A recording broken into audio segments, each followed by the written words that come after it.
Hello and welcome to New Frontiers on CCTV International. I'm Ji Xiaojun in Beijing, and today we'll continue with our major series about Chinese Kung Fu.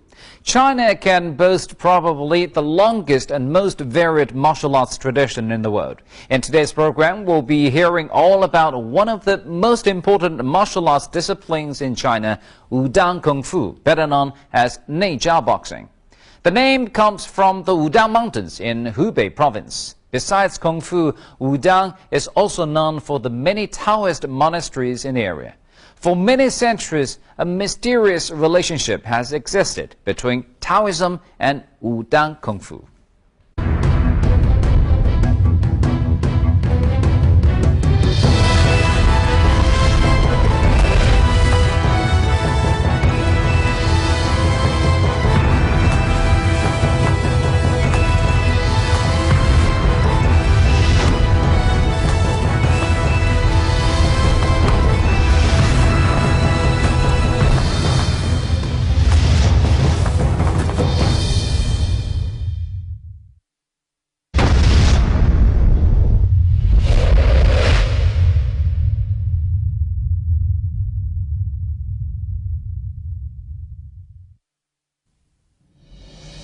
Among practitioners of Chinese Kung Fu, Shaolin Kung Fu in the north and Wudang Kung Fu in the south enjoy equal fame.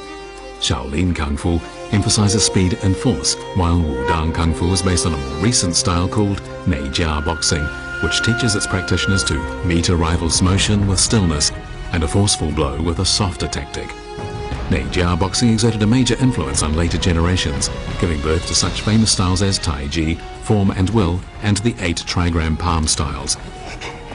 But when did this magical type of Kung Fu known as Neijia first appear, and who was its founder?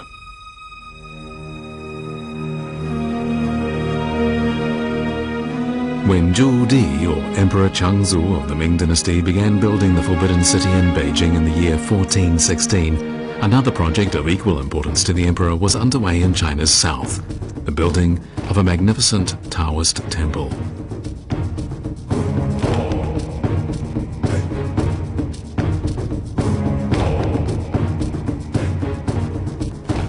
The temple under construction was more than 1,000 kilometers from Beijing on top of Mount Wudang. The emperor named his new temple Taiyue Taihe Palace.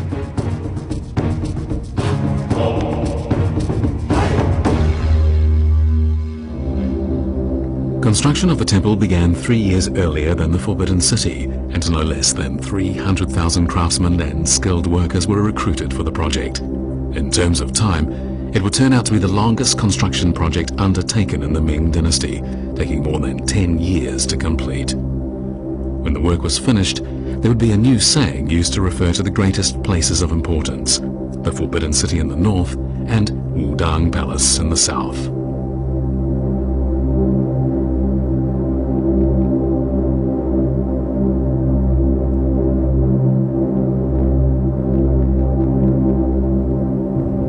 But why did this mountain hold such an important position in the emperor's heart? And why did he want to build this magnificent palace on this particular mountain?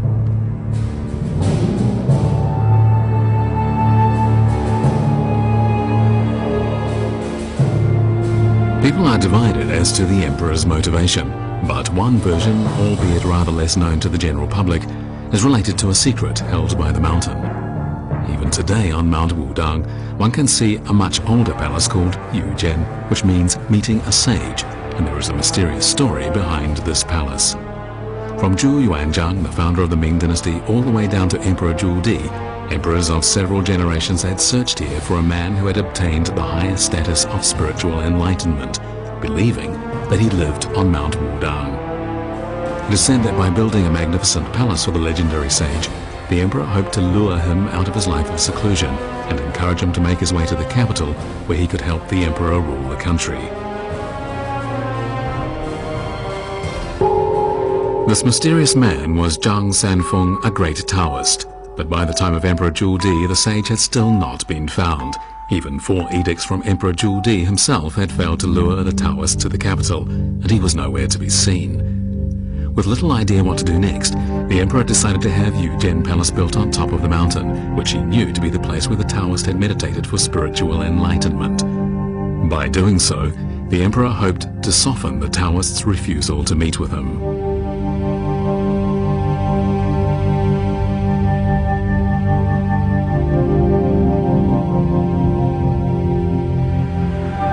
It is only natural to wonder just why it was this Taoist was held in such high regard. Did he perhaps possess some skills with magic? This is a portrait printed during the Ming Dynasty era.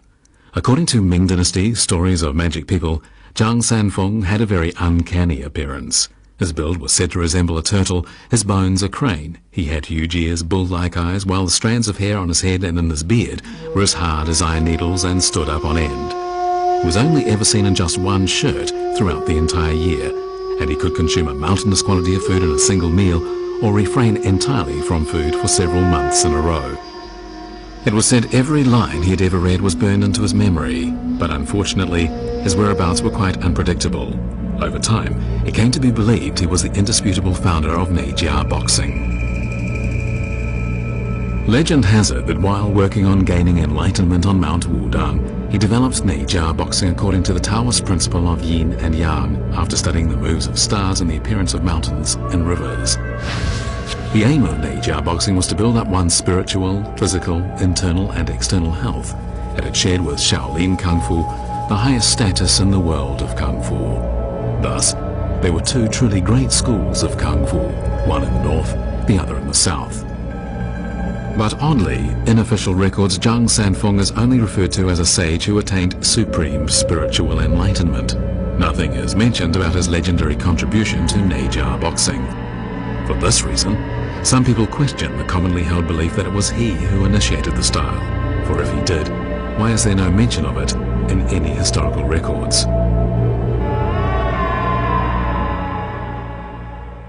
说典籍里有的没有记载他练武，说这个武当丹氏的张三丰，但这也不影响，因为古代啊，在这方面像他这种道家的人士啊，他不想在世俗之中显露这个名声，或隐或显，他的行藏呢是行藏无常，是吧？还有一个，在那个时候，这个拳勇啊，在古代说这个拳勇啊，就是今天我们所说的这个武功啊。 它是隐着的事情，尤其作为道士，他是修炼家，是修炼修道的人。修道的人他不以这个来扬名，更不拿这个来去跟人，这个叫什么？主动的跟人去争勇斗狠，是吧？现在我们传下来说，张三丰有一句这个叫《太极拳论》哈，他有一句话叫“愿天下豪杰。” 延年益寿不老春。 The story goes that Zhang Sanfeng, a famous Taoist who lived in the Wudang Mountains at the turn of the 14th and 15th centuries, created a brand new boxing style. Based on various kung fu skills that were already widely practiced, it was called Neijia. From ancient times to the present day, no matter what part of the world we are referring to, combat techniques have always followed a simple principle. The one who is stronger and faster wins. This belief, accepted throughout the world, is seen in Shaolin boxing, which emphasizes speed and strength.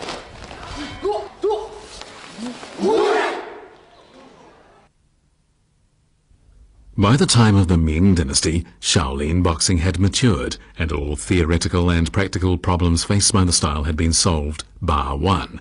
Namely, if your rival was faster and stronger, how could you ever win? Because it would be impossible to come up against slower and weaker rivals every time, you would inevitably have to face someone who was stronger. In that case, how would you beat the stronger opponent?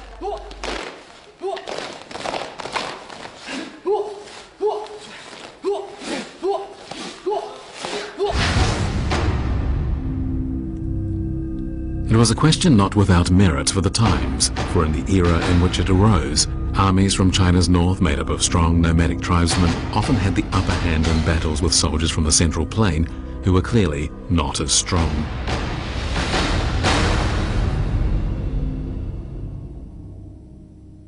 就是从古代历来是在中原这块地方的人民的体质是比较弱的，所以他要发展的话，是吧？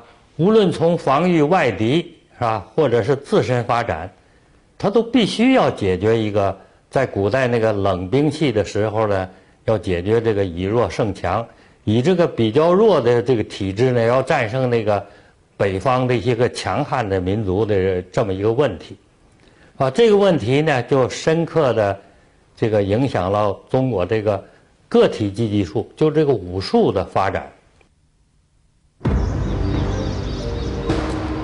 At this time when Chinese Kung Fu was awaiting a theoretical revolution, people became aware of the theory of Neijia boxing. This style was said to have been created by Zhang Sanfeng, a superb Kung Fu master, also said to have been very well versed in Shaolin Kung Fu and other martial arts schools due to his extensive travels and meetings with other Kung Fu masters. He had, it was said, returned to Mount Wudang to meditate on how to subdue a stronger rival.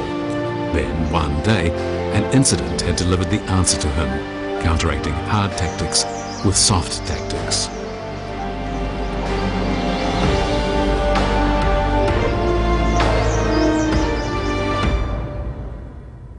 他这个创造的武当内家拳呢，一般的人认为他是观这个喜鹊和蛇在那里相斗，然后他来受到启发。那么就是这个启发的最重要一点就是以柔克刚。这个蛇有个特点，击首则尾硬，击尾则首硬，击中间，击腹就是则首尾皆硬。所以他这个一身呢，在这个柔软之中，它含着一种至刚的道理，所以柔中含刚。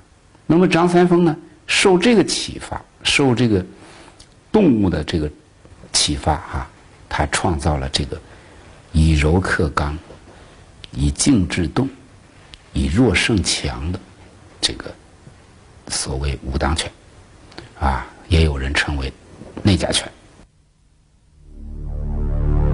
The first mention of this new approach to combat appears in books by Huang Zongxi and Huang Baijia, a father and son who lived around the late Ming and early Qing dynasties.